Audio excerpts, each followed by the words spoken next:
रात को रोहन आराम से अपनी बीवी नीता के साथ सो रहा था। रात के तकरीबन 2 बजे रोहन के फोन पर अनीशा नाम की एक लड़की का फोन आता है। रोहन बहुत ही गहरी नींद में था। अनीशा बार बार रोहन को फोन कर रही थी। तभी नीता नींद में अपने पति रोहन से कहती है, अरे रोहन, तुम्हें सुनाई नहीं देता क्या? कब से तुम्हारा फोन बज रहा है और एक तुम हो जो आराम से सो रहे हो। जल्दी से फोन उठाओ, क्या पता किसी को इमरजेंसी हो। रोहन नींद में फोन उठाता है और फोन उठाते ही उसे पता चलता है कि ये उसकी बाहर वाली बीवी अनीशा है। रोहन तुरंत फोन उठाता है और अपने रूम से बाहर निकलकर छत पर जाता है और अनीशा से बात करता है। अनीशा, क्या बात है, इतनी रात को कॉल कर रही हो? सब ठीक तो है ना? अरे रोहन, पता नहीं क्यों मेरे पेट में बहुत तेज दर्द हो रहा है। तो यार डॉक्टर को दिखाओ ना। मुझे फोन करके क्या मिलेगा तुम्हें? बंगाली बाबा थोड़ी हूँ जो यहाँ से मंत्र पढ़ूंगा तुम ठीक हो जाओगी। अरे जाके डॉक्टर को दिखाओ, ठीक हो जाओगी। और अपना ध्यान रखना, वैसे भी शहर के बाहर हूँ मैं तो आ सकता नहीं। और तुम तो वैसे भी स्ट्रॉन्ग पत्नी हो ना मेरी, तुम ठीक हो जाओगी, मैं जानता हूँ। लेकिन रोहन, कभी कभी मैं बहुत कमजोर पड़ जाती हूँ और मुझे तुम्हारी जरूरत होती है। तुम प्लीज मुझे हमेशा हमेशा के लिए अपने साथ ले चलो ना। फिर कब तक ऐसा चलता रहेगा? मेरा भी मन करता है कि मैं अपने पति के साथ रहूं। अनीशा, तुम मेरी बात को समझो। पापी पेट का सवाल है। मैं जहाँ रहता हूँ तुम्हें वहाँ नहीं रख सकता, क्योंकि जो फ्लैट मिला है ना मुझे ऑफिस से, वहाँ बहुत सारे आदमी रहते हैं। इतने आदमियों के बीच मैं अपनी पत्नी को नहीं रख सकता। और वैसे भी यहाँ कोई भी अपनी पत्नी के साथ नहीं रहता है। और अगर मैं तुम्हें अलग से रखने की कोशिश करूंगा, कहीं और फ्लैट लूंगा, तो बहुत महंगा पड़ जाएगा। समझो मेरी बात को। आखिर मेरे साथ ही ऐसा क्यों है रोहन? मुझे तुम्हारी जरूरत है। प्लीज बात को समझने की कोशिश करो। बाबू प्लीज मेरी बात को समझने की कोशिश करो। अगर तुम मुझे नहीं समझोगी तो कौन समझेगा मुझे? और वैसे भी हर 2-2 महीने पर तुम्हारे साथ तो रहता हूँ मैं, तो तुम्हें टेंशन करने की कोई बात ही नहीं होनी चाहिए। दोस्तों, इतना तो आप जान ही गए होंगे कि रोहन तो 2 नाव पर सवार था। कहने का मतलब है कि जहाँ लोगों से एक नहीं संभलती, वहीं रोहन ने 2-2 मुसीबतें अपने सर पर बिठा रखी थी। रोहन ने चोरी छुपे नीता और अनीशा से शादी कर रखी थी। अब वो दोनों बीवियों को कैसे हैंडल करता था, ये देखना बड़ा दिलचस्प होगा। ऐसे ही सुबह सुबह रोहन ऑफिस जा रहा था और वो अपनी कार ड्राइव कर रहा था। इसी बीच अनीशा का कॉल आता है। अच्छा रोहन, मैंने खुद को समझाने की बहुत कोशिश की है और मैं अच्छे से जानती हूँ कि तुम मुझसे बहुत प्यार करते हो और मेरे लिए ही तो तुम इतनी मेहनत कर रहे हो ना, इसलिए तुम आराम से ऑफिस जाओ। अच्छा बाबू, ऑफिस जा रहा हूँ मैं। और हाँ, तुमने चिंता मत करना, मैं जल्दी तुम्हारे पास आने की कोशिश करूंगा। ऐसे ही रोहन अनीशा को मीठी मीठी गोलियां दे रहा था और वो बेचारी रोहन पर आंख बंद करके भरोसा कर रही थी। ऐसे एक शाम रोहन अपनी पत्नी नीता से कहता है, नीता, मुझे तुमसे जरूरी बात करनी है। मुझे शाम को ही आज बाहर जाना है, वो भी 2 महीने के लिए। तुम तो जानती हो ना, हर 2 महीने पे मुझे बाहर भेज दिया जाता है। तो आज शाम को ही बोलने जाने के लिए मैंने मना भी किया, कोशिश भी की कि ना भेजे, लेकिन वो लोग माने ही नहीं। कह रहे बहुत इंपॉर्टेंट काम है, इसे तुम्हें जाना पड़ेगा। तो मैं जा रहा हूँ और तुम्हें कोई भी दिक्कत परेशानी हो तो फोन करना मुझे। और हाँ, ज्यादा बाहर मत जाना घूमने, पता है ना माहौल कैसा है आजकल का। रोहन, तुम ये कैसी नौकरी करते हो जो हर 2 महीने पे मुझसे दूर हो जाते हो? मुझे ना ये तुम्हारा काम बिल्कुल पसंद नहीं आता है। तुम ये नौकरी छोड़ दो। अरे मेरी जान, बात को समझने की कोशिश तो करो।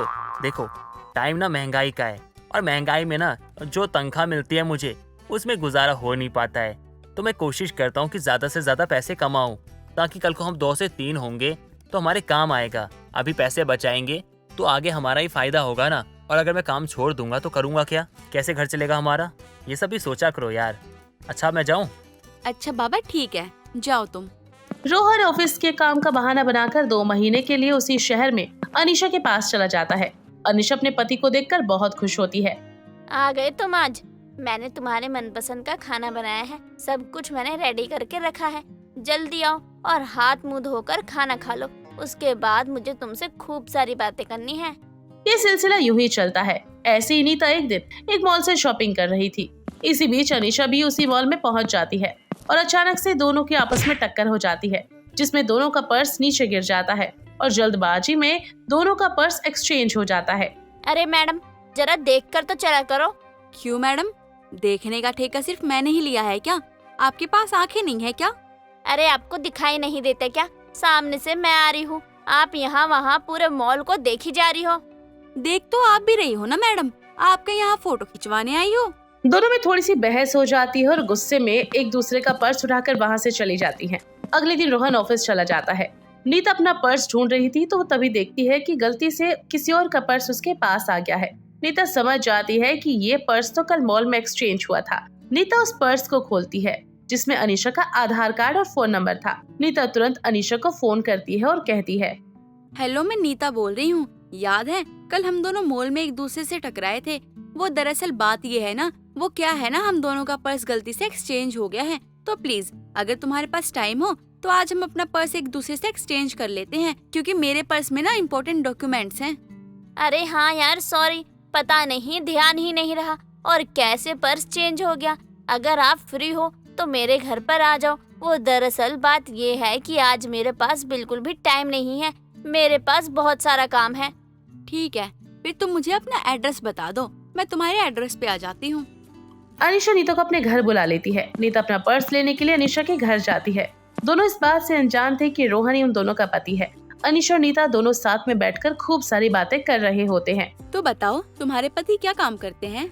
मेरे पति 2 महीने के लिए मेरे पास रहते हैं और 2 महीने के लिए ऑफिस के काम के लिए बाहर शिफ्ट हो जाते हैं। उनका ऐसा ही चलता रहता है। अच्छा, मेरे पति का भी ना यही हाल है। मेरे पति का भी यही है, 2 महीने मेरे पास रहते हैं तो 2 महीने कहीं और शिफ्ट हो जाते हैं। अरे वाह, यहाँ भी हमारा सब कुछ सेम। कहीं तुम्हारे पति और मेरे पति का नाम भी तो सेम नहीं है ना? अरे मेरे पति का नाम तो रोहन सिंह है और तुम्हारे पति का नाम मुझे नहीं मालूम। अरे मेरे पति का भी नाम रोहन सिंह है। वैसे कुछ समझ में नहीं आ रहा कि ये सब हो क्या रहा है। चलो, मेरे पति बस थोड़ी ही देर में आने वाले हैं। मेरे पति से मिलते जाना तुम। बेचारा रोहन इस बात से पूरी तरीके से अनजान था कि घर पर दोनों मुसीबतें चलकर आ चुकी हैं। थोड़ी देर में रोहन ऑफिस से घर आता है। घर आते ही अपने सामने वो नीता और अनीशा को देखकर हैरान रह जाता है। नीता, यही मेरे पति है रोहन। अरे ये तो मेरे पति हैं। दोनों पत्नियों के सामने रोहन की सच्चाई आ जाती है और वो खुद पर शर्मिंदा होता है। उसे कुछ भी समझ नहीं आ रहा था कि वो क्या करे। देखो, मैं जानता हूँ कि मैं गुनहगार हूँ तुम दोनों का। तुम चाहो तो सजा दे सकती हो मुझे, और मैं ये मानता भी हूँ कि मैंने तुम दोनों से झूठ कहा, और मैं जानता भी हूँ कि मैंने तुम दोनों को धोखे में रखा है और तुम दोनों के साथ मैंने बहुत गलत किया। मुझे सच्चाई बता देनी चाहिए थी तुम दोनों को कि मैंने 2 शादी की है, लेकिन मैं नहीं बता पाया क्योंकि मैं तुम दोनों से बहुत प्यार करता था, तुम्हें खोना नहीं चाहता था। इसीलिए इस सच को छुपा के रखा मैंने। ये सब क्या हुआ, कैसे हुआ, मुझे कुछ नहीं समझ में आया। लेकिन मुझे छोड़ के मत जाना तुम लोग। गुस्सा तो मुझे तुम पे बहुत आ रहा है। मैं चाहकर भी तुम्हें कभी माफ नहीं कर सकती हूँ, इसलिए मैं हमेशा हमेशा के लिए तुम्हें छोड़ के यहाँ से जा रही हूँ। मुझे ऐसा लगता था मेरा पति मुझे कभी धोखा नहीं देगा। तुमने मेरे साथ विश्वासघात किया है। नीता और अनीशा एक एक करके वहाँ से हमेशा के लिए चली जाती है और रोहन को अपनी की ओर बहुत पछतावा होता है। वहीं दूसरी तरफ अनीशा भी गुस्से में रोहन को छोड़कर अब जा चुकी थी। अब ना तो रोहन के पास अनीशा थी और ना ही नीता, और रोहन हमेशा के लिए अकेला हो जाता है।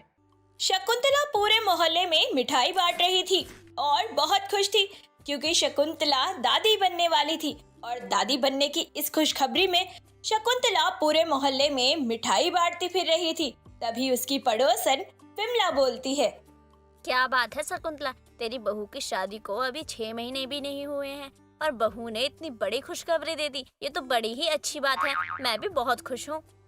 हाँ, मेरी बहू ने तो इतनी जल्दी इतनी बड़ी खुशखबरी दे दी है। इससे अच्छी बात क्या ही हो सकती है मेरे लिए।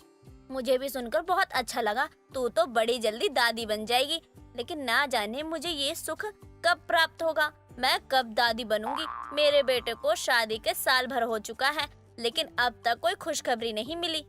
अरे सब अच्छा होगा, तू चिंता मत कर। अब ये मिठाई खा और भगवान का नाम ले। शकुंतला मोहल्ले में सभी को मिठाइयाँ बांट कर आती है और अपनी बहू पूजा को भी मिठाई खिलाते हुए बोलती है, बहू इसकी हकदार तो तू ही है। ये मिठाई खा और अपनी सेहत का अच्छा खासा ध्यान रखियो। अब तेरे साथ तेरे पेट में मेरे खानदान का वारिस पल रहा है। जी माँ जी, ये तो आप ठीक कह रही हैं। बहू, वैसे अगर तुझे कुछ खाने का मन हो ना तो मुझे बता देना, मैं तेरे लिए बाहर से मंगवा दिया करूँगी। लेकिन बाहर का खाना तुझे लिमिट में ही खाना है। इतना भी मत खा लियो कि तेरी सेहत पे असर पड़ जाए। हाँ माँ जी, मुझे अपनी सेहत का अच्छे से ध्यान है। इतना कहने के बाद पूजा अपने कमरे में चली जाती है। तभी उसके मन में आता है कि क्यों ना आज वो अपने पति से चिकन मंगवा कर खाए, क्योंकि पूजा को चिकन खाना बहुत पसंद था। पूजा अपने पति गोपाल को फोन करती है और उससे चिकन लाने के लिए कहती है। इधर जब शकुंतला अपनी बहू को खाना ना बनाता हुए देखती है तो वह उससे पूछती है, अरे बहू, शाम का समय हो चुका है, कब तक खाना बनाएगी? मैं यहाँ खाने का इंतजार कर रही हूँ और तूने अब तक खाना शुरू भी नहीं किया है। नहीं नहीं माँ जी, बिल्कुल भी नहीं। मैंने खाना इसलिए नहीं बनाना शुरू किया क्योंकि उन्होंने कहा है कि वो बाहर से कुछ खाने के लिए ला रहे हैं। अरे बाप रे, इस लड़के को तो समझाना ही होगा। बहू पेट से है, बाहर का खाना इस पे सूट नहीं करेगा। हाँ बिल्कुल माँ जी, आप ही ने समझा दीजिएगा, लेकिन आज तो खाने दीजिए, आज इतनी खुशी का दिन है। हाँ बहू, आज तो मैं खुद ही मना करूँगी, तू जाकर आराम कर ले, तब तक गोपाल आ जाएगा।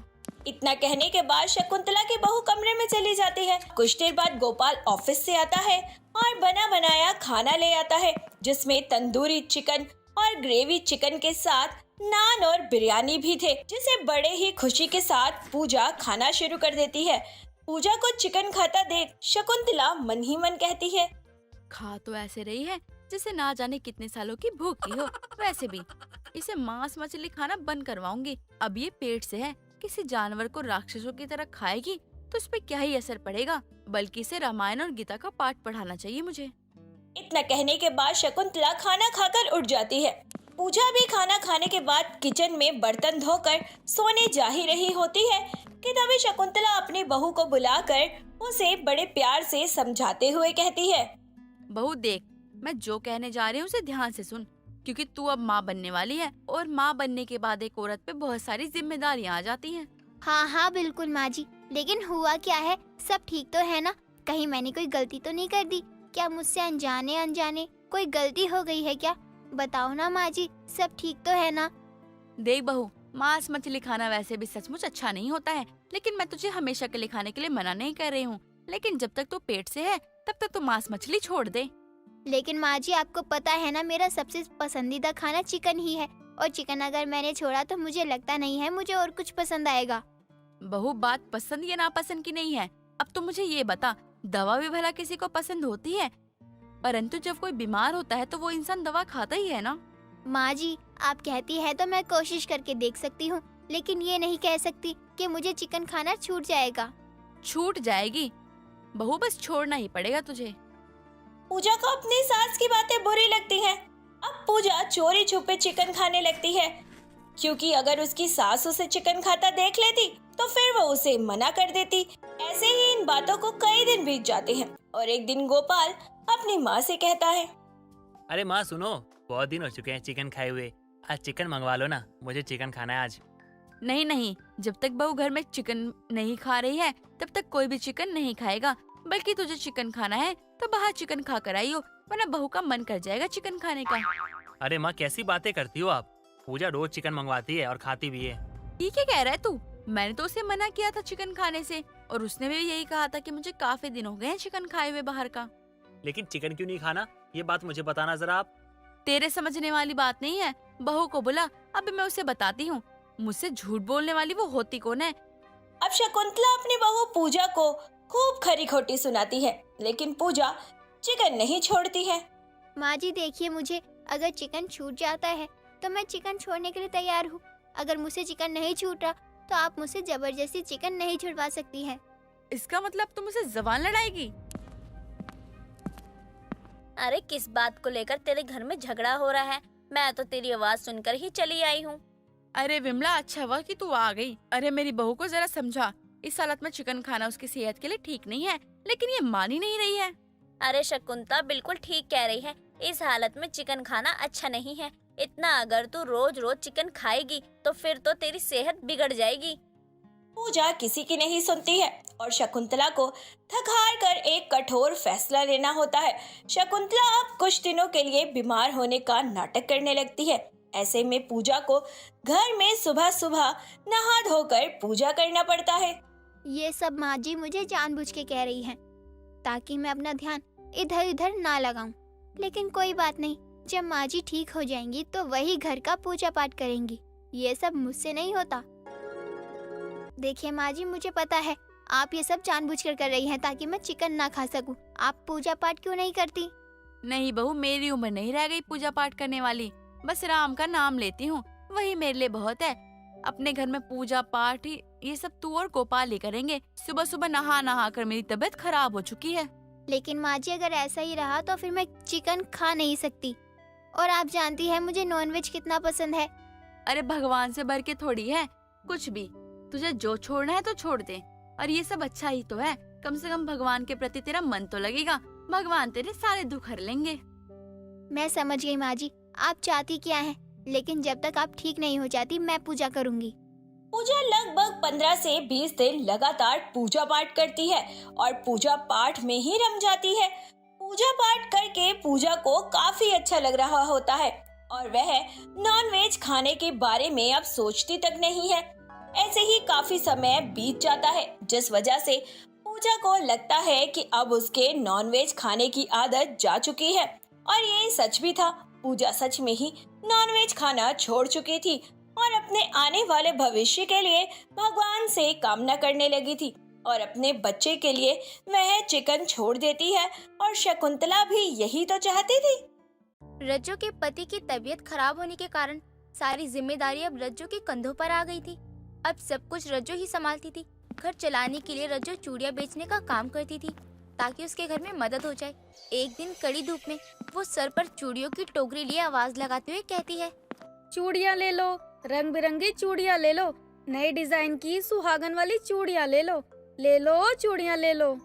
ये कहते हुए वो एक घर के पास से गुजरती है। तभी उस घर से एक औरत उसे आवाज देकर कहती है, ओ चूड़ी वाली बहन, इधर तो आ जरा, देखो तो सही कैसी चूड़ियाँ है तेरे पास। हाँ बहन, क्यों नहीं, देखो देखो, देखने में पैसा थोड़ी ना लगता है। ये बताओ कि तुम्हें कौन सी चूड़ियाँ पसंद हैं? कांच की चूड़ियों में इतने अच्छे डिजाइन, ये तो नए नए डिजाइन आए हैं लगता है। हाँ बताइए ना, अच्छी लग रही हैं तो पहना दूं आपको। हाँ हाँ क्यों नहीं, अच्छी तो बहुत है। तू मुझे ये हरी और लाल का जोड़ा बनाकर पहना दे। अभी पहना देती हूँ। इतना कहकर रज्जत टोकरी से चूड़ियों का जोड़ा बनाने लगती है। तभी कुछ औरतें भी आकर उसकी चूड़ियाँ पसंद करती हैं। सभी औरतें उससे चूड़ियाँ लेकर चली जाती हैं। एक जगह चूड़ियों की बिक्री हो जाने पर वो टोकरी उठाए आगे बढ़ती है। कड़ी धूप होने के कारण प्यास के मारे उसका गला सूखने लगता है। तभी सामने उसे एक पुराना मंदिर दिखाई पड़ता है। थकान और प्यास के मारे वो मंदिर में चली जाती है, जहाँ बैठा पुजारी पाठ कर रहा होता है।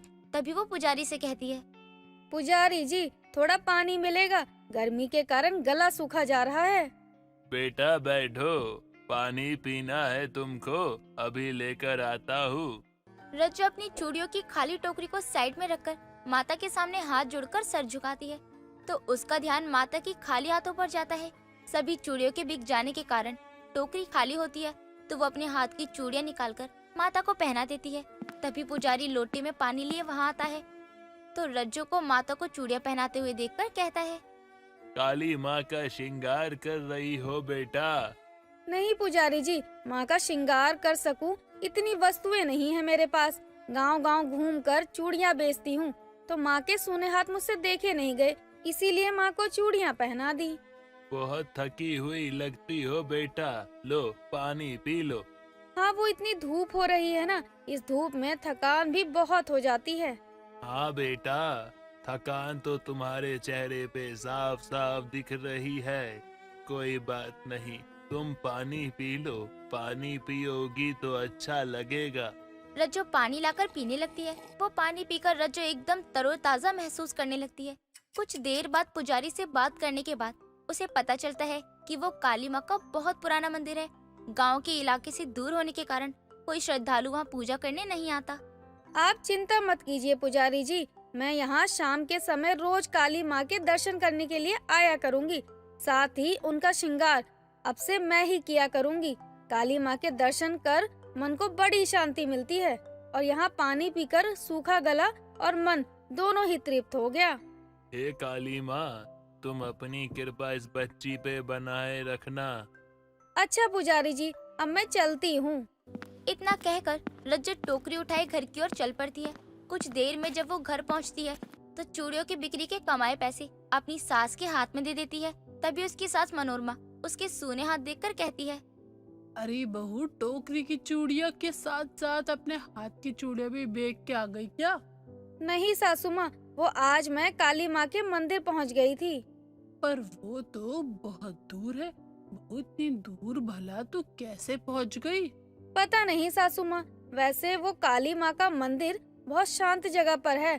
माँ के दर्शन करने से मन को बहुत शांति मिल रही थी। ये पैसे लीजिए, मैं हाथ मुंह धोकर खाना बनाने की तैयारी करती हूँ। इतना कहकर रज्जो रसोई में चली जाती है। अगले दिन रज्जो खाली टोकरी लिए चूड़ी कारीगर के पास जाकर थोक के भाव में चूड़ियाँ खरीदती है और गांव में उन्हें बेचने के लिए निकल जाया करती थी। लेकिन उस दिन उसकी चूड़ियों की बिल्कुल भी बिक्री नहीं होती। काली माँ की मूर्ति को देखते ही वो चूड़ियों की टोकरी से सुंदर कांच की चूड़ियाँ निकालकर माँ को पहना देती है और उनकी भक्ति में लीन हो जाती है। ऐसे ही समय बीतता है। ऐसे ही कभी एक दो ग्राहक चूड़ियाँ खरीद लिया करते थे। एक शाम को जब वो मंदिर से लौटती है तो उसकी सास कहती है, आज भी चूड़ियों की बिक्री नहीं हुई। ऐसे ही रहा तो घर खर्च और दीपक की दवाई के पैसे कहाँ से आएंगे? सासू माँ, मुझे भी कोई रास्ता नहीं सूझ रहा है। चूड़ियाँ बेचने के अलावा मुझे कोई काम भी तो नहीं आता है। बहू, जब तक दीपक ठीक नहीं हो जाता तुझे हिम्मत करनी ही होगी। वो पड़ोसन कमला बता रही थी कि बाजार में लोगों की बहुत भीड़ होती है। उसका बेटा भी वही मिठाई की दुकान चलाता है। मैं तो कहती हूँ टोकरी लेकर गांव-गांव भटकने से अच्छा तू भी बाजार में चूड़ियाँ बेचना शुरू कर दे। आप सही कह रही हो। एक दिन उसके पति की तबीयत ज्यादा खराब हो जाती है, जिसके कारण उसे पास के ही अस्पताल में भर्ती करना पड़ता है। वो अपने पति के पास बैठी रो रही होती है कि तभी मैं तुम्हारी जिंदगी के लिए बोझ बनता जा रहा हूँ ना। आप ऐसा क्यों कह रहे हैं? सब ठीक हो जाएगा। माता रानी पर भरोसा रखिए। अब तो हम गरीब को माँ का ही सहारा है।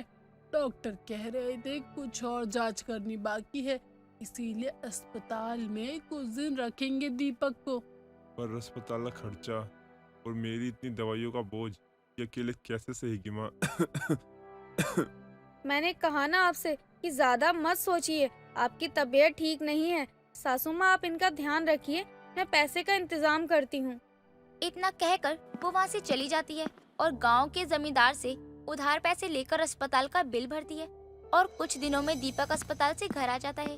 चूड़ियाँ बेचने जाती उसकी कांच की मामूली चूड़ियों की बिक्री होते देख उसके सामने वाली दुकान का पप्पू बड़ा जला करता था। ना जाने कहां कहां से ऐसे लोग आ जाते हैं। जब से ये चूड़ी वाली बाजार में आई है मेरे ग्राहक आधे हो गए हैं। आज चूड़ी का टोकरा लाई है। ऐसे धीरे धीरे कहीं ये चूड़ी की दुकान ना खोल ले। इसको तो बाजार से चलता करना होगा। अगले ही दिन जब रज्जो चूड़ियाँ लेकर बाजार जा रही होती है तो पप्पू जानबूझकर उससे टकरा जाता है और धक्का लगने से रज्जो की चूड़ियों की टोकरी नीचे गिर जाती है और सारी कांच की चूड़ियाँ चूर चूर हो जाती हैं। ओहो बहन जी, माफ करना, गलती से धक्का लग गया। भाई साहब, आपको देखकर चलना चाहिए था ना। आपकी वजह से मेरी चूड़ियों का इतना नुकसान हो गया। अब मैं बेचारी रज्जो टूटी कांच की चूड़ियों को जैसे ही टोकरी में उठा के रखने लगती है उसके हाथ में कांच चुभ जाता है और वो रोते रोते काली माँ के मंदिर पहुँचती है और हाथ जोड़कर माँ के सामने रोते हुए कहती है, माँ, मुझे माफ कर दीजिए। मैं आपको पहनाने के लिए चूड़ियाँ नहीं ला पाई और मुझे आने में भी देर हो गई।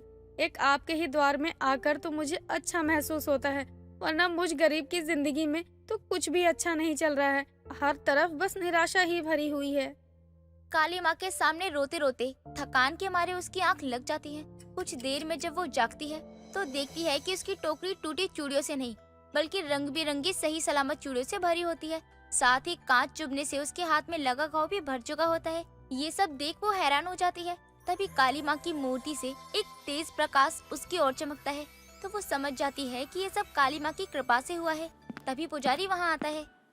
अरे बेटा, तुम अभी तक यहीं हो? अपने घर नहीं जाना क्या तुम्हें? जाओ थोड़ा आराम करो।